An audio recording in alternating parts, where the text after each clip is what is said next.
ഓം ശാന്തി.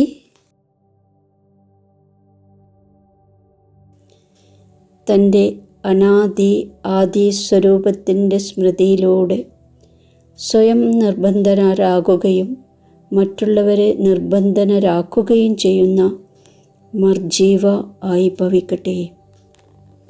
ഏതുപോലെ ബാബ ശരീരത്തെ ലോൺ എടുക്കുമ്പോഴും അതിൻ്റെ ബന്ധനത്തിൽ വരുന്നില്ല, അതേപോലെ മർജീവ ജന്മമെടുത്ത കുട്ടികൾ ശരീരത്തിൻ്റെയും സംസ്കാരത്തിൻ്റെയും ബന്ധനങ്ങളിൽ നിന്ന് മുക്തമാകുക. എപ്പോൾ ആഗ്രഹിക്കുന്നുവോ, എങ്ങനെ ആഗ്രഹിക്കുന്നുവോ അതേപോലെ സംസ്കാരം സ്വന്തമാക്കുക. ഏതുപോലെ ബാബ നിർബന്ധന സ്ഥിതിയിലിരിക്കുന്നു, അതേപോലെ നിർബന്ധനരാകൂ. മൂലവതനത്തിൻ്റെ സ്ഥിതിയിൽ സ്ഥിതി ചെയ്ത് പിന്നെ താഴേക്ക് വരൂ. തൻ്റെ അനാദി ആദി സ്വരൂപത്തിൻ്റെ സ്മൃതിയിൽ ഇരിക്കുക.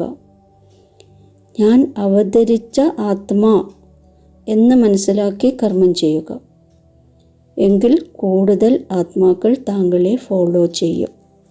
ഓം ശാന്തി.